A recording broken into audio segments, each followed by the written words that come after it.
Assalamualaikum warahmatullahi wabarakatuh. Alhamdulillah, alhamdulillahirabbil alamin. Kita selalu bersyukur kepada Allah yang telah memberikan rahmat, hidayah, inayah dan kesempatan kepada kita sehingga pada kesempatan hari ini kita bisa tholabil ilmi. Salawat dan salam semoga senantiasa tercurah kepada junjungan kita Nabi Muhammad sallallahu alaihi wasallam. Bagaimana kabar temu semuanya? Kami berharap semua dalam keadaan sehat walafiat.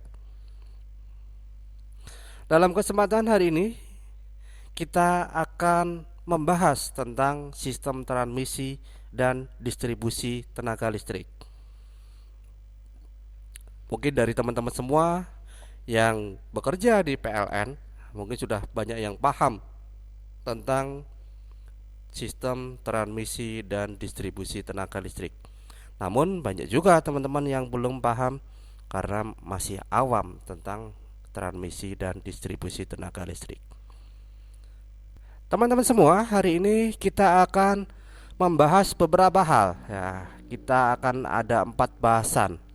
Ya, bahasan yang pertama adalah pusat pembangkit tenaga listrik atau biasa disebut dengan power plant. Nah, ini akan membahas bagaimana sebuah energi listrik itu dibangkitkan. Kemudian yang kedua adalah sistem transmisi tenaga listrik. Setelah energi listrik dibangkitkan dari power plant, digunakanlah penyalur energi listrik itu melalui transmisi tenaga listrik. Yang ketiga, setelah disalurkan maka didistribusikan ya, menggunakan sistem distribusi tenaga listrik.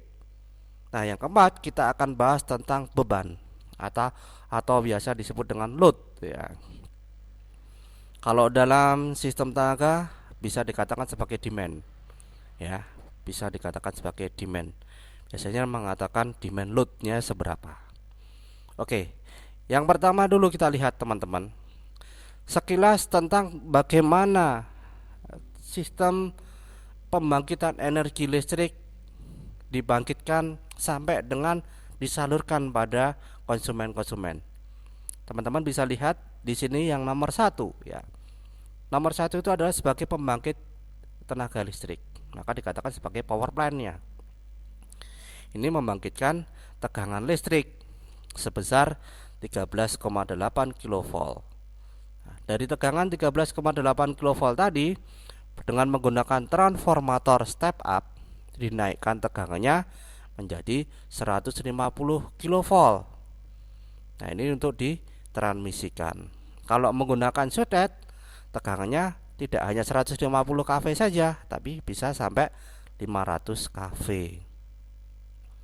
Oke, kemudian di bagian yang lain ya, setelah ditransmisikan, kemudian pada gardu induk ya, ya di nomor 4 itu ya. Di nomor 4 itu adalah sebuah substation ya, substation. Jadi di gardu induk tegangan 150 kV diturunkan menjadi tegangan 120 kV. Menjadi tegangan 20 kV. Nah, tegangan 20 kV itu didistribusikan teman-teman ya, didistribusikan ke konsumen ya, ke konsumen.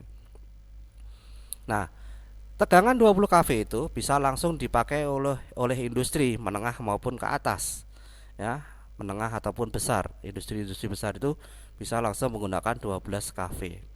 Sedangkan untuk industri yang UKM ya, industri yang kecil biasa masih menggunakan tegangan 380 atau tegangan 230 volt. Nah, di sistem distribusi ini ya, tegangan tadi yang 20 kV diturunkan tegangannya menjadi 380 volt atau 231. Ya, ini yang biasa dipakai pada perumahan. Nah, ini adalah sekilas bagaimana sebuah energi listrik dihasilkan, kemudian ditransmisikan, didistribusikan sampai ke konsumen. Nah, ini sistem ini biasa dipakai oleh PLN. Oke, teman-teman. Nah, kalau tadi dalam bentuk gambar-gambar animasi ya, sekarang kita akan perlihatkan pada teman-teman. Pembangkit itu ada berapa aja? Ini hanya contoh saja ya, beberapa pembangkit. Ada PLTU, ada PLTA, ada PLTD. Nah, PLTU itu adalah pusat listrik tenaga uap. Kalau PLTA pusat listrik tenaga air. PLTD pusat listrik tenaga diesel. Kalau PLTGU yaitu pusat listrik tenaga gas dan uap. Nah, kemudian energi listrik dari pembangkit ini didistribusikan melalui sutet. Ya. Pada gardu induk diturunkan tegangannya ya. Jadi 20 kV ya, dari sini ada 500 kV turun jadi 20 kV, itu di gardu induk. Oke. Kemudian didistribusikan ya, didistribusikan kepada konsumen. Kalau konsumen rumah tangga ya pakai menggunakan tegangan 220. Kalau industri pakai tegangan bisa 20 kV, bisa menggunakan 380 volt. Nah, kalau di industri pakainya trafo seperti ini. Kalau di perumahan yang rumahnya banyak, nah ya bisa pakai juga yang seperti ini. Dayanya yang sangat besar. Ini adalah konsumennya teman-teman. Nah, konsumen bisa dalam bentuk industri, dalam bentuk perkantoran, di bisnis, ada rumah tangga, ada sosial, masjid, gereja, atau di publik. Publik itu adalah penerangan jalan raya. Oke. Yang kedua ya, teman-teman bisa lihat di sini ya. Kalau ini di Amerika ya, ada di Alaska, ada North Sea, Middle East, Texas ya, ini adalah di Amerika. Nah, modelnya adalah seperti ini. Coal itu adalah batu bara, minyak, kemudian ada natural gas, kemudian di situ adalah air terjun ya, waterfall, run of river, ini PLTA ya. Kemudian ada pembangkit listrik tenaga nuklir menggunakan uranium atau plutonium. Nah, itu sebagai bagian dari macam-macam pembangkit listrik. Oke, selanjutnya kita lihat teman-teman. Pembangkit listrik itu sebenarnya digolongkan menjadi dua. Ya, menjadi dua. Yang pertama adalah pembangkit listrik termis. Artinya adalah pembangkit listrik dengan base-nya itu berbasis panas. Kemudian yang kedua berbasis non panas ya, nanti kita akan jelaskan satu persatu. Kalau yang berbasis panas ada beberapa pembangkit. Yang pertama ada PLTP, panas bumi, ada tenaga diesel, ada tenaga uap, ada tenaga gas, ada tenaga gas dan uap ya, PLTGU. Yang terakhir ada PLTN ya, pusat listrik tenaga nuklir. Nah, ini semua basisnya adalah panas ya. Panas digunakan untuk mengubah air menjadi uap bertekanan tinggi dan bersuhu tinggi untuk memutar turbin. Kemudian kalau pembangkit listrik non termis macamnya apa saja? Ada 4 sebenarnya ya. Yang pertama ada pembangkit listrik tenaga air ya, ini biasa disebut dengan PLTA. Ada PLTB sebenarnya ya, Bayu ya, itu angin. Kemudian ada PLTS ya, Surya ya. Kemudian ada PLTAL ya, PLTAU ya, air laut ya.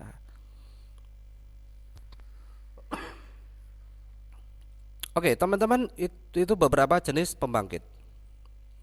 Oke, kita lanjutkan. Nah, permasalahan yang biasa ya terjadi pada sistem tenaga listrik ya, di bagian generation pembangkit itu ada energy conversion, ada reverse margin, ada sistem stability ya, stabilitas sistem, reliability, keberlangsungan Ya, kemudian ada permasalahan environmental, permasalahan di lingkungan.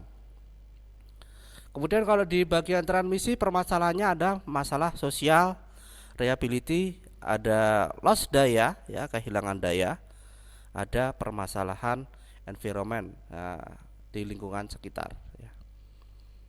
Kemudian kalau di bagian distribusi ada bagian yang namanya sistem customer load. Di sistem customer load itu ada bagian quantity, ya. Quantity, ada quality, ada pricing. Pricing itu harga, ya. Kemudian reliability, keberlangsungan. Oke, itu beberapa permasalahan yang sering terjadi dalam sistem tenaga listrik kita. Sekarang kalau di bagian transmisi, ya, transmisi itu adalah proses menyalurkan tenaga listrik dari pembangkit sampai ke substation atau biasa disebut dengan gardu induk. Setelah dari gardu induk sampai pada konsumen. Ini yang namanya sistem transmisi tenaga listrik. Oke, kemudian kalau sistem distribusi itu seperti apa? Nah, sistem distribusi itu adalah mengatur, ya, mengatur. Yang diatur apa? Yang diatur adalah tegangan menengahnya, JTM, jaringan tegangan menengah, melalui yang namanya DCC, ya, Distribution Control Center.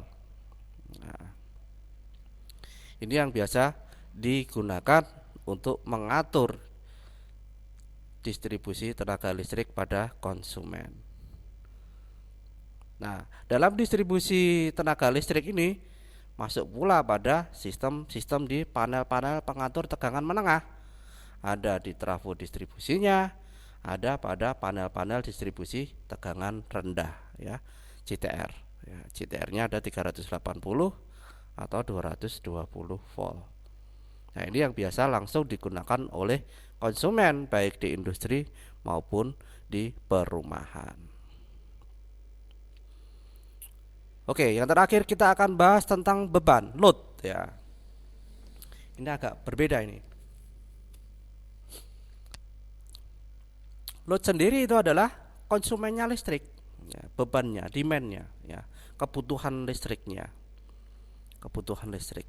Nah, kita lihat, ya, di tahun 2008. Nah, ini sudah lama sekali, ya.